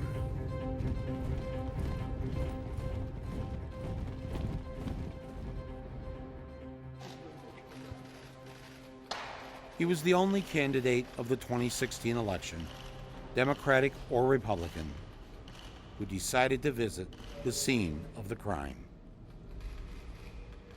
Perhaps he wanted to admire the handiwork of fellow Republican Governor Rick Snyder.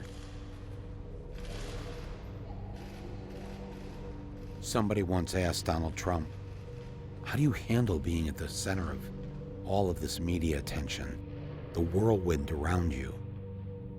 How do you weather the storm? And he looked up and he said, I am the storm. I am the storm.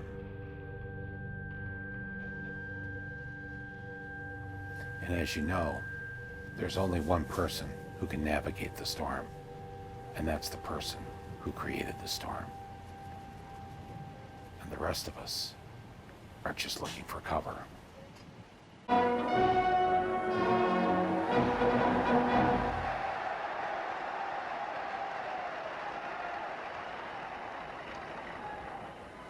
Thank you very much. You folks are in here. Place is packed. There are lines that go back 6 blocks. There is such love in this country for everything we stand for. You saw that on Election Day. And you're going to see it more and more. So we're all part of this very historic movement, a movement the likes of which, actually, the world has never seen before.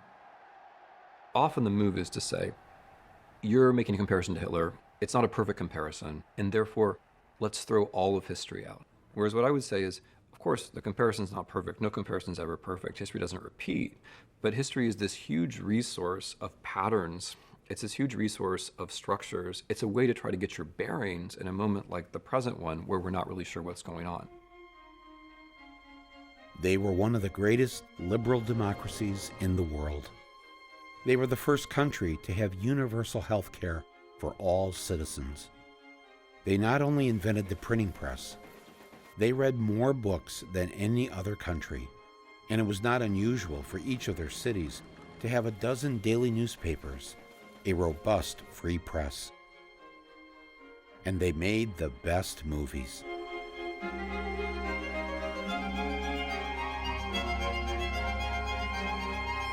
The art, the culture, the science, they were considered the most intelligent people on earth.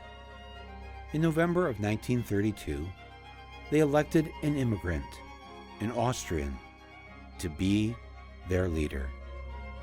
He had no political experience.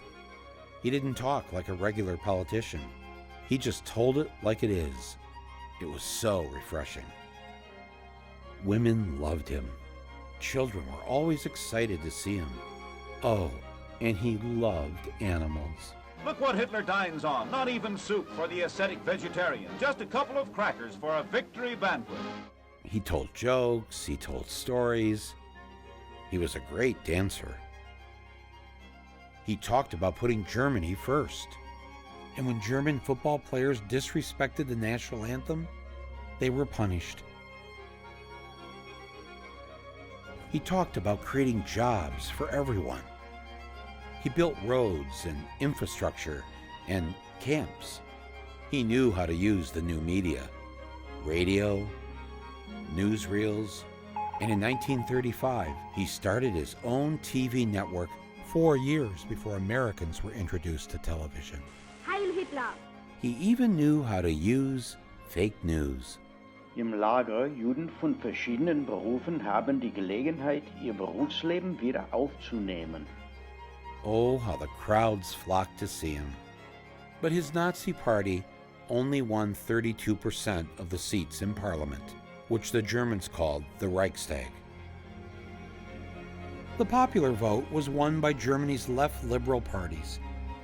Hitler wanted more. A few weeks after his inauguration, there was a terrorist incident. Somebody set the German parliament building, the Reichstag, on fire. Many believed it was the Nazis who did it in order to create a national emergency. But Hitler blamed the Communists. The Communist Party was banned, and their seats in parliament taken away. The liberals were vanquished, and the public supported Adolf Hitler, taking complete control.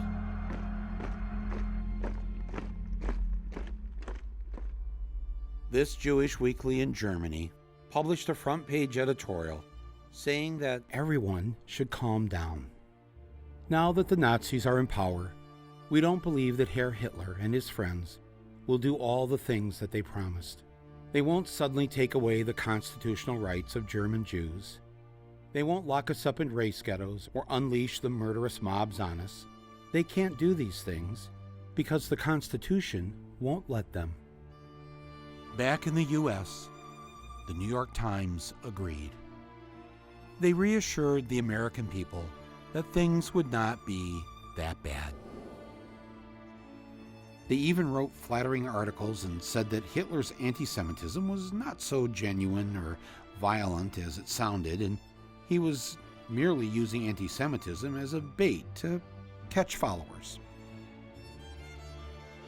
When you track how people first reacted to Hitler and Mussolini, they said, oh, he's just insane.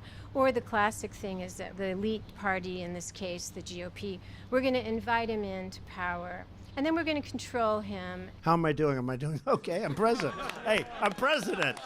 Can you believe it, right? Over and over in history, what has happened is that these people get invited in, they get legitimized, and then they take over the show. There is no Republican Party. There's a Trump Party.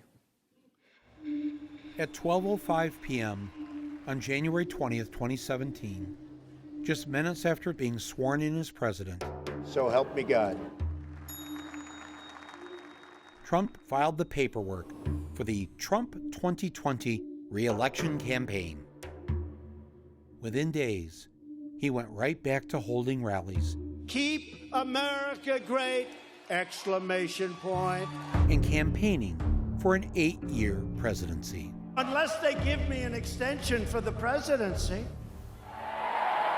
These are what I call trial balloons. You throw out an idea that previously was unthinkable. 4 years, 8 years, or as you know, FDR, in one case, 16 years. Should we go back to 16 years? Should we do that? Congressman, can we have that extended? Unthinkable in democracy or unthinkable for human rights reasons. She is a great gentleman. He's now president for life. President for life. No, he's great. Hey, look, he was able to do that. I think it's great. Maybe we'll have to give that a shot someday. They float these ideas, they get them out there, and then the press does its job for him. President Trump offering his congratulations to Turkey's President Erdogan for winning a referendum that grants him sweeping new powers. Picks them up, amplifies them, circulates, and then it becomes a thing. You know, the last time I jokingly said that, 16 years, the papers started saying, he's got despotic tendencies. Now, I'm not looking to do it. Unless you want to do it, that's okay. And it becomes part of the discourse. Half of all Republicans in a poll said they would agree to postpone the 2020 election if President Trump asked them to. 52% of Republicans would support postponing the 2020 election if Trump proposed it. And he hasn't even proposed it. People do think, well, we have this democracy, we've had it for over 200 years, it's not going anywhere.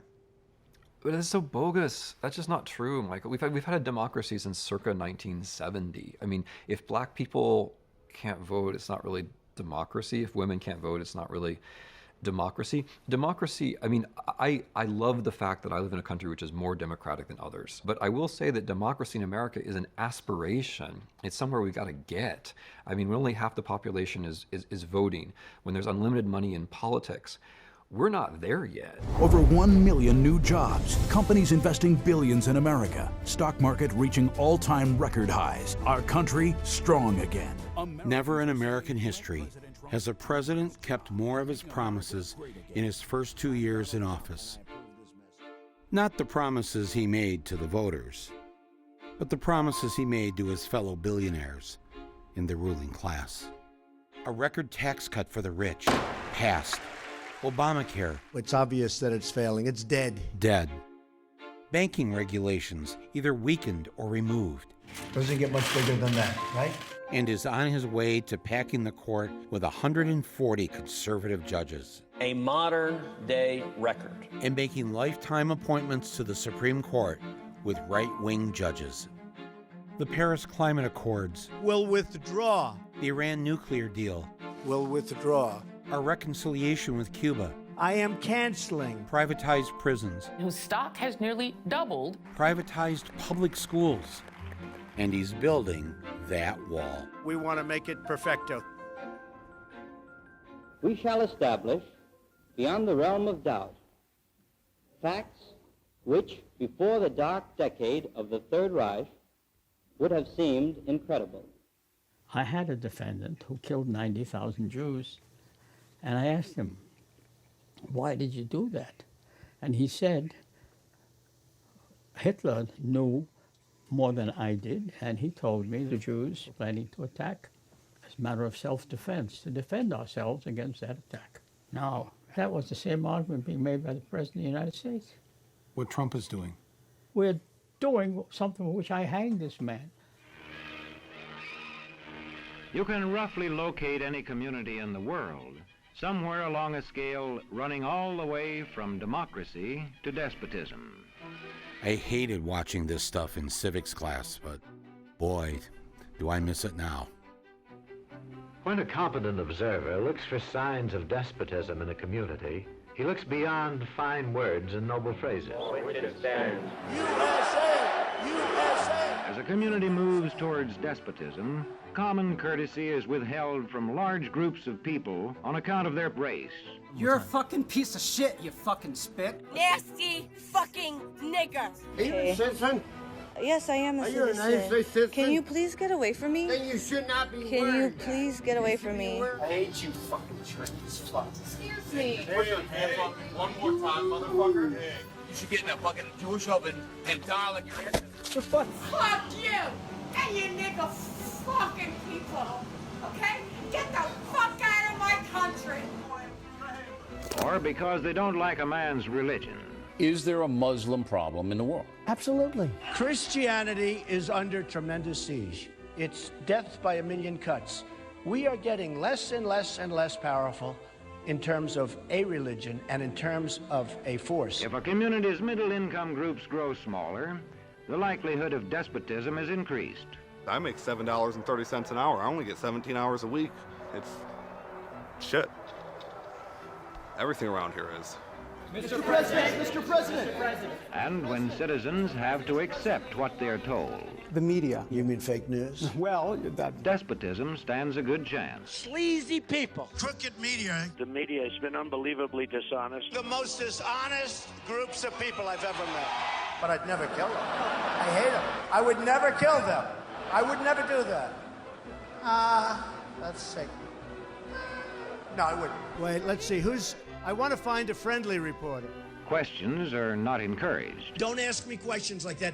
You're not a very good reporter doing that. How can you ask such a question? Do you have a question that now is a legitimate question? How dare you question the fact? I guess I don't understand. If the information coming from those leaks is real, then how can the stories be No, fake? the reporting is fake. And if books and newspapers and the radio are efficiently controlled... Sit down. Sit down. Sit down. I have the right to ask the question. I'm a reporter and don't touch me, sir. Don't touch me, sir. The people will read and accept exactly what the few in control want them to. But it must be true. I saw it in this book right here. Now that's what I call a nice question. What I say goes, see? I'm the law around here. I'm president and they're not. He knows what he's doing. It's the same thing that authoritarians and fascists have done in the past. You need to make sure that when charges of corruption or other wrongdoing come forth, nobody believes the judiciary. We're the only country, essentially, that has judges. The intelligence services. The corruption at the top of the FBI. The press. Fake news. You need to make sure that they are discredited. What you're seeing and what you're reading is not what's happening. People believe him, and this is, of course, puzzling to many of his critics, but if the strong man, the authoritarian, has done his job, he has bonded people to him a long time ago. And this Trump was doing that with his rallies and his loyalty oaths. Should we do the pledge? Raise your right hand. Do you pledge that on Tuesday you will go To vote for Donald Trump tomorrow. Raise that hand. I love you. I love you. People don't care if he's lying. They believe in him, and that's more important than believing the truth. You've been hearing me say it's a rigged system, but now I don't say it anymore because I won. Okay? It's true. Now I don't care. I don't care. The founders thought this thing's going to last a decade, a few decades. We'll be lucky if it's a few generations.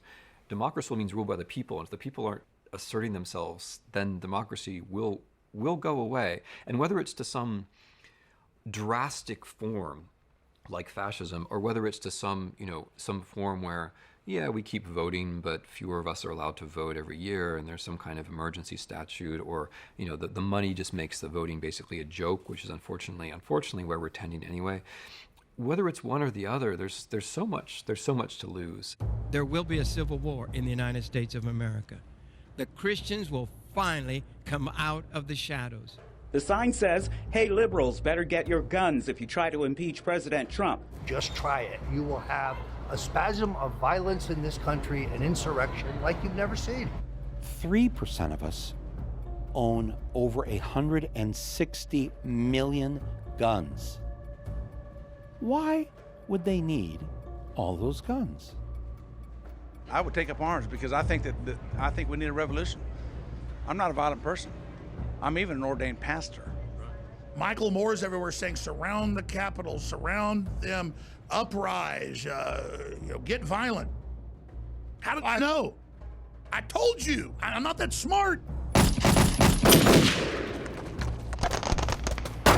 We're in literally a 10 or 20 year struggle for the future of the country, and that's where you're just going to have to man up, toughen up, just like our forefathers, right? We're going to have to do exactly the kind of effort they had, and we can win. The white establishment is now the minority. You ready to shoot Barry? All right, let's go.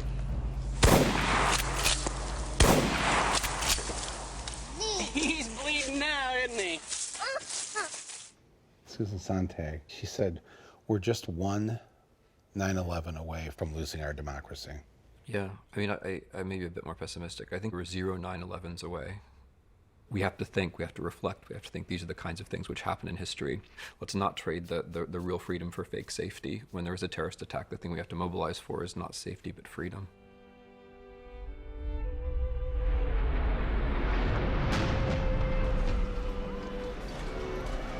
There is one report, as of yet unconfirmed, that a plane has hit of the World Trade Center, and you can see that there is smoke there coming out of at least two sides of the building. The search is underway for those who are behind these evil acts.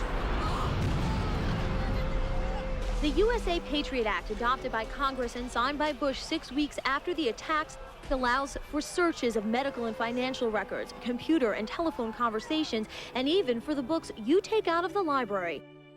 Most of the people we spoke to say they're willing to give up some liberties to fight terrorism. Either you are with us, or you are with the terrorists. Donald J. Trump is calling for a total and complete shutdown of Muslims entering the United States. Last week, ICE agents fanned out in raids like this one in every state. Ripping children away from their families under this new policy. ¿De dónde son ustedes? ¿Y tú? Guatemala. No llores. Vas a llegar con... Mira, ella te va a explicar y te va a ayudar.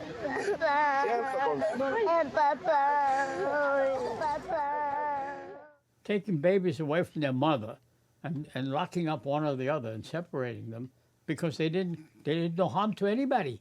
They just didn't comply with the stupid regulations. That's a crime against humanity, in my judgment. The Statue of Liberty stands there, you know, send me you're tired, your huddled masses yearning to breathe free. I lift my lamp beside the golden door. Where? We don't see it in this country, and it pains me. And that's the world in which we live. And we've got to change it or perish.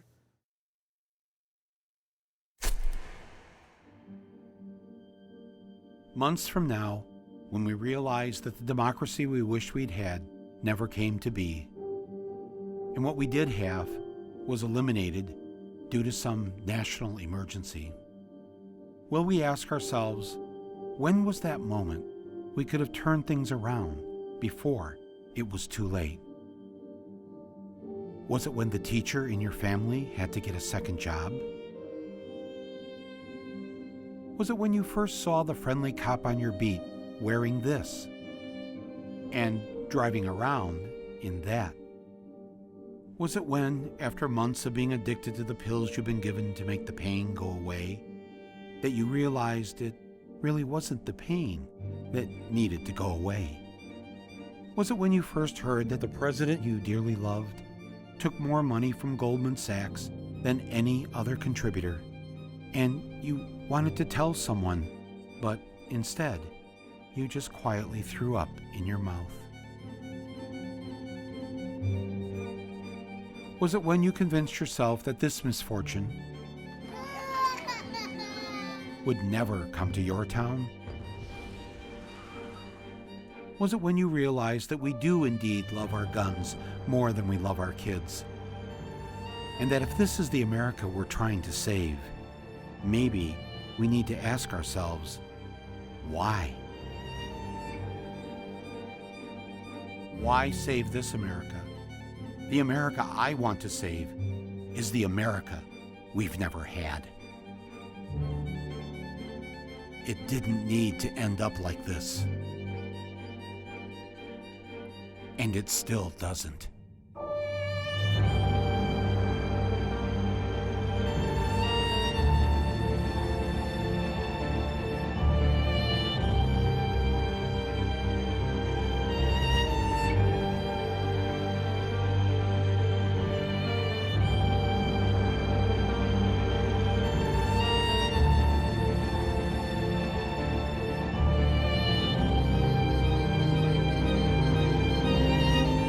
Evil is a slow-moving organism.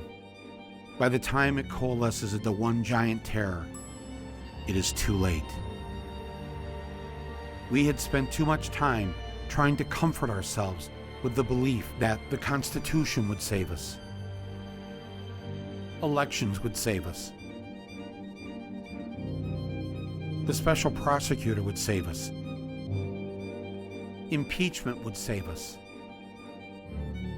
We kept hoping, but it was that hope that killed us. Hope was wishful and passive and comforting. We didn't need comfort. We needed action. And sometimes I guess it takes a Donald Trump to make us wake up and realize that what we need to do is to acknowledge that we have to get rid of the whole rotten system that gave us Trump. And to realize that now, right now, our time is up. We need to act immediately.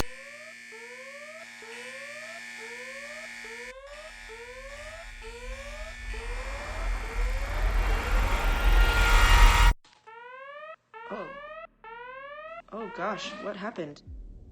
Ballistic missile threat inbound to Hawaii. Seek immediate shelter. This is not a drill. Oh my god! What do we do? It says this is not a drill.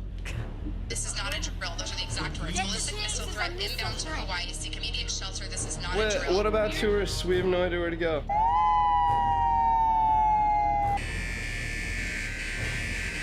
I mean, this literally could be the start of a nuclear war. Shit. The U.S. Pacific Command has detected a missile threat to Hawaii. What do we do? A missile may impact on land or sea within minutes. This is not a drill. Holy shit. This is a missile threat. It was just an accident, a mistake. But make no mistake about it, this is the world in which we now live. 911, what is the emergency? Stoneman Douglas High School. They were shooting into my classroom. 6 minutes and 20 seconds with an AR-15, and my friend Carmen would never complain to me about piano practice. Aaron Feist would never call Kira Miss Sunshine. Alex Schachter would never walk into school with his brother Ryan. Scott Beagle would never joke around with Cameron at camp. Helen Ramsey would never hang out after school with Max. Gina Montalto would never wave to her friend Liam at lunch. Joaquin Oliver would never play basketball with Sam or Dylan.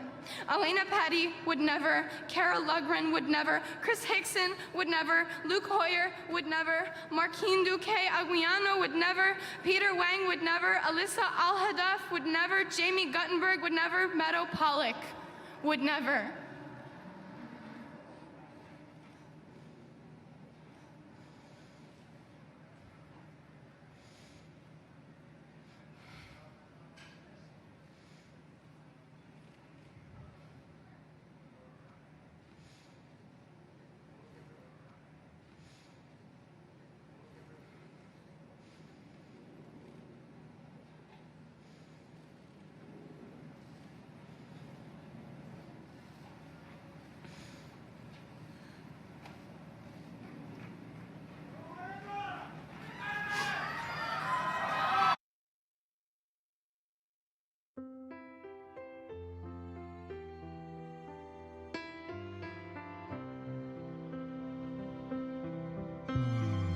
it's a movie and the whole world is viewing it. And the popcorn is dreams torn, but we're always chewing it. The set design is by God, but the costumes by the devil. And the screenplay is adapted from a book that's embezzled. This is where I grew up, this is where I grew proud. This is where neighbors never say music is too loud. This is where the streets have no name, but they have history. This is loss as victory. Oh, my name, it ain't nothing. My age, it means less. The country I come from could be like the rest. I was taught and brought up there, laws to abide, and the land that I live in has God on its side. I had an undying wish to keep from dying. I had an untimely hitch keep me from climbing, but I climbed the hitch itself and I tried flying. I had an uprising in my soul. The left was fighting the right, and the right was fighting the light, and the light was blind in the night, and the night woke up in tears. When my fingers went to wipe them, they became a poem, but to write them, they would have to speak tears in another language that would take years. Now as I'm leaving, I'm weary as hell. The confusion I'm feeling, ain't no tongue can tell. The words fill my head and fall to the floor. If God's on your side, then would you ever need war?